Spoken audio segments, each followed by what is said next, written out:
গুম ও নির্যাতনের ২ মামলায় শেখ হাসিনা, তারিক সিদ্দিক সহ কয়েক সেনা কর্মকর্তার বিরুদ্ধে অভিযোগ গঠনের তারিখ পিছিয়ে দিয়েছে আন্তর্জাতিক অপরাধ ট্রাইব্যুনাল ১।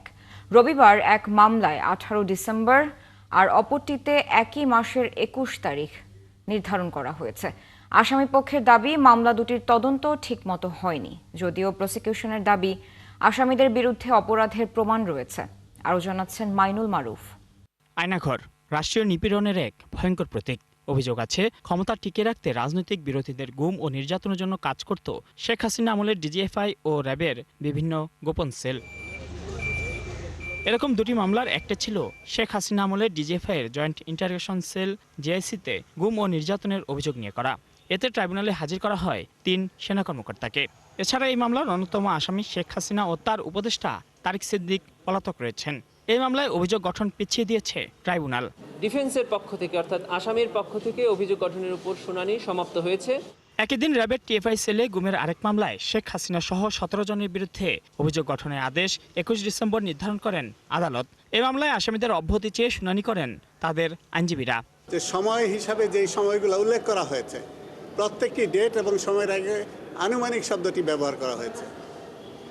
আইন অ্যাজাম্পশনের উপরে চলে না। There shall have to be a specificity of time. এটা এই চার্জশিটে ছিল না। ২ নম্বর হলো প্রক্সিমিটি অফ প্লেস। প্লেস হিসাবে উল্লেখ করা হয়েছে সমগ্র বাংলাদেশ প্লেস অফ অকারেন্স হইতে পারে না। অ্যাবডাকশনের সময় উনি ছিলেন না, কিন্তু পরবর্তীতে যখন তাকে কনফাইন করে রাখা হয়েছে আয়নাঘরে অথবা গুম সংক্রান্ত যে কোনো সেলে, তখন কিন্তু ওনারা সেখানে দায়িত্বে ছিলেন, এটা ওনারা অস্বীকার করতে পারছেন না। অতএব ওনারা শুধু অ্যাবডাকশনের উপরে আর্গুমেন্ট করছেন, কনফাইনমেন্ট এবং টর্চারের উপরে ওনারা আর্গুমেন্ট করছেন না। প্রসিকিউশনের পক্ষ থেকে সেটাই দেখানো হয়েছে যে এই ৪টি অপরাধের যে কোনো একটি সংগঠনের সম্পৃক্ততা থাকলেই আন্তর্জাতিক অপরাধ ট্রাইব্যুনাল আইনেই তিনি একজন অপরাধী হিসাবে গণ্য হবেন।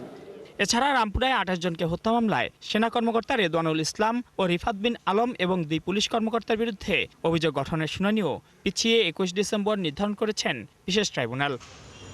অন্যদিকে আন্তর্জাতিক অপরাধ ট্রাইব্যুনাল ২-এ আশুলিয়ার ৬ লাশ পোড়ানো ও ৭ জনকে হত্যা মামলায় সাক্ষ্য দিয়েছেন তদন্তকারী কর্মকর্তা। মাইনুল মারুফ, ৭১, ঢাকা।